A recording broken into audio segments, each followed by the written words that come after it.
ఇంటింటికి వెళ్ళి మ్యాపింగ్ చేశారు కదా ముందు 1 2 మంత్స్కి ఎంత మ్యాపింగ్ చేశారు?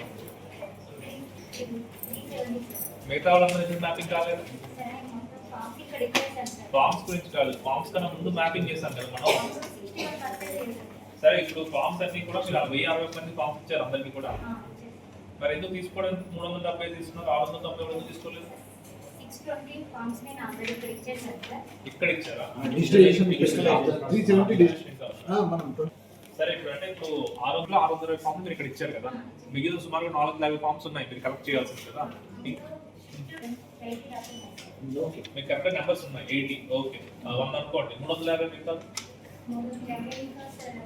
ఇంట్లో పిల్లలు లేరు, పిల్లలు వచ్చినాక మేము ఫిల్అప్ చేస్తాము అని వాళ్ళ పిల్లలు వేరే ఊళ్ళో ఉన్న వాళ్ళని కొంచెం ఆగుతున్నారు సార్. వాళ్ళ తర్వాత సాటర్డే ఓట్లు పోతాయని తెలుసా వాళ్ళకి? వాళ్ళు మీరు చెప్తారా వాళ్ళకి ఇలాగా మీరు పిల్లలు కావాలని వెయిట్ చేస్తూ ఉంటే వాళ్ళు తెలియాలి క్లియర్గా. అండ్ తర్వాత మీ రెస్పాన్సిబిలిటీ ఇప్పుడు పిల్లలు జీపీఓస్ కానీ లేకపోతే వార్డ్ ఆఫీసర్లు కానీ సపోర్ట్ మీకు ఇచ్చుంటాం కదా, మీరు ఒక్కడే కాకుండా ఎవరో ఒకరు ఇచ్చుంటారు కదా, వాళ్ళతోనైనా కూర్చొని ఫిల్ చేయించండి. ఏం దొరికితే డేటా ఫిల్ చేయించండి. 2000 డేటా దొరకకపోతే ప్రెసెంట్ డేటా అయినా ఫిల్ చేసుకుని ఫామ్ తీసుకోండి. ఇప్పుడు మీ ఒక్క కాన్స్టిట్యున్సీలోనే మన యొక్క ఇక్కడ పర్మనెంట్ షిఫ్టెడ్ అనే డేటాను కూడా మనం పబ్లిష్ చేస్తాం ఆన్లైన్లో.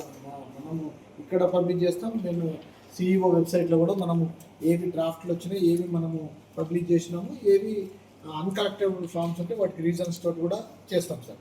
దానిలో మళ్ళీ ఆ తర్వాత ఏదైతే నెక్స్ట్ 1 మంత్ మనం పబ్లిష్ చేసిన దానిలో ఏమైనా ఆబ్జెక్షన్స్ ఉంటే వాళ్ళు వచ్చి మనకు 1 మంత్ ఫైల్ చేయవచ్చు.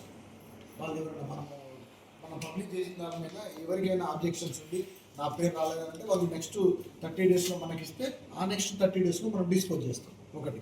రెండవది ఏంటంటే ఎవరైతే నోటీస్ ఇచ్చి ఆ 11 డాక్యుమెంట్లో ఒక డాక్యుమెంట్ మనం కలెక్ట్ చేస్తాం. కలెక్ట్ చేసిన తర్వాత దాన్ని పబ్లిష్ చేసి ఫైనల్గా మనము 10th August 12th August basically discuss అయ్యింది. 62% మనం పబ్లిష్ చేస్తాం. మిగిలిన 38% అంటే 90,000 ఓట్లు కూడా మనం డిలీట్ చేసేస్తున్నాము అని చెప్పి మనకు నోటీస్ ఇస్తాం. తీసుకొని దానికి 1 మంత్ నోటీస్ కూడా టైం ఉంటుంది. 1 మంత్ 90,000 మంది నోటీస్ ఇచ్చి తర్వాత నెక్స్ట్ 1 మంత్లో వాళ్ళందరూ కూడా లేదు మేము ఉన్నాము అని చెప్పి వాళ్ళు ప్రూఫ్స్ అన్ని సబ్మిట్ చేస్తే ఈ 90,000 ఓట్లు ఉంటాయి. లేకపోతే 90,000 ఓట్లు కూడా ఆ ఫైనల్ ఏదైతే అక్టోబర్ 12 మనం డ్రాఫ్ట్ పబ్లిష్ చేస్తామో ఓన్లీ కాన్షియన్స్ 90,000 ఓట్లు పోయే అవకాశం ఉంది. అంటే 500 ఉంది కానీ మనం ఇంకా 5 డేస్ కు ఇంప్రూవ్ అవుతుంది. లాస్ట్ ఆగస్ట్ 3 దాకా టైం ఉంది. ఈ 62% కూడా కనీసం మనం మ్యాపింగ్ ఎంత అయింది కాన్స్టిట్యున్సీ 73.4 అట్లీస్ట్ 80% దాకా మనం ఫామ్ రిజర్వేషన్ చేస్తే లాస్ట్ 20% మనం తీసుకోవచ్చు. Yes sir. ఇందులో మనకి వీళ్ళు లీస్ట్ ఉన్నారు. ఇందులో 1060 కోట్ల మంది దగ్గర 370 డిస్ప్లేస్ చేశారు. 690 ఇక్కడ ఈ ఒక్క పోలింగ్ ప్లేసెస్లోనే ప్రిపేర్ వస్తుంది. ఇలా మనం టెస్ట్ చేస్తాం. వీటిని కాన్సన్ట్రేట్ చేస్తాం సార్. లోయెస్ట్ మే ప్రతిరోజు మాట్లాడుతున్నాం. మైక్ ఉంటే మైక్ తహసీల్దారు, మిగతా revenue, BLOs, resource persons, municipal, GPOs, వివిధ శాఖల నుంచి వచ్చిన అందరికీ స్వాగతం, ధన్యవాదాలు. ఎందుకంటే ఓట్ అనేది మనకు డెమోక్రసీలో దాని నుంచి అత్యంత బలమైన ఆయుధం. కాబట్టి మన దగ్గర ఉన్న సమస్యలలో చాలా చూసేది ఏంటంటే అందరూ ఏమంటున్నారు, తెలియని వాళ్ళు ఓటు సరిగ్గా రాయించుకోరనుకుంటారు. ఒక చిన్న ఉదాహరణ చెప్తా. ఇప్పుడు బయట ఉందో మీరు బయట పది తెలుస్తుంది. ఆలినాయక్ తండా ఒక మామూలు తండా, కొత్త గ్రామ పంచాయతీ 513కు 513 అయిపోయింది. మ్యాపింగే కాదు, ఓటింగ్ ఫైనల్ అయిపోయింది. దే రాయకల్ తహసీల్దార్ గారు ఎవరు ఉన్నారు ఇక్కడ రూరల్, వాళ్ళకి మొత్తం అయిపోయింది. అంటే ఒక్కొక్కసారి మా గ్రామాలలో చూడండి, చాలా చోట్ల నేను మొన్న రాయకల్లో మీటింగ్ పెడితే పోటీ పడ్డట్టు చెప్పారు మా సర్పంచుల వాళ్ళు. పట్టణంకి వచ్చేసరికి ఇబ్బంది అవుతుంది. దానికి 2 కారణాలు. చదువుకున్న వాళ్ళు నుండి వేరే దగ్గర ఇప్పుడు మీరు ఉన్నారు, మీ ఏరియా అంతా బాగా చదువుకున్నారు. ఇప్పుడే నేను కాలేజీకి వచ్చాను. అక్కడ కూడా మనం ఎస్ఐఆర్ గురించి మాట్లాడినాం. అక్కడ ప్రాంతం వాళ్ళు కూడా ఉన్నారు, బాగా కలుస్తున్నారు. కానీ ఇక్కడ చూస్తే సార్ చెప్పేదాని ప్రకారం చాలా తక్కువైంది. సార్ ఇంకే సార్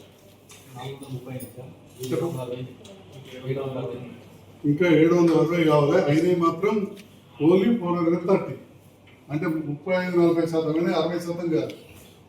కొన్ని మారుమూల గ్రామాలలో 100% అయిపోయింది. ఇంకా కొన్ని అంటే అక్కడి నుంచి కూడా దుబాయ్ మస్కట్లు ఉంటారు. కానీ అక్కడ ఉన్న పెద్దలు కావచ్చు, వాళ్ళ దగ్గర కూర్చొని వాళ్ళు దుబాయ్ ఉన్నారు, మస్కట్లో ఎంట్రీ చేసి క్లోజ్ చేశారు. వాళ్ళ చుట్టాలకు వెళ్ళి ఇక్కడ మన దగ్గర చేయించాలి. కొద్దిగా మీరు అందరూ కూడా బాధ్యతగా గట్టిగా చెప్పండి. అదే ఎగ్జాంపుల్ చెప్పండి, ఒక మారుమూల గ్రామంలో పూర్తి చేసుకున్నారు, వాళ్ళు మనం ఇలాంటి చదువుకున్న వాళ్ళు చేయకపోతే ఎట్లా?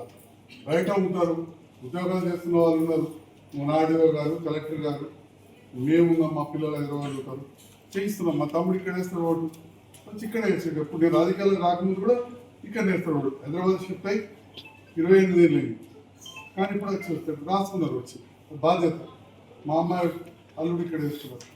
కాబట్టి కొన్ని ఎగ్జాంపుల్ చెప్పి అధికారులు కానీ మావి కానీ కేవలం చెప్పి, ఎందుకంటే మేము గౌరవ తహసీల్దార్ గారు, మా ఊరు సర్పంచ్, మా బిఎల్ఓ వచ్చి నాది చేయించి ఫోటో పెట్టారు.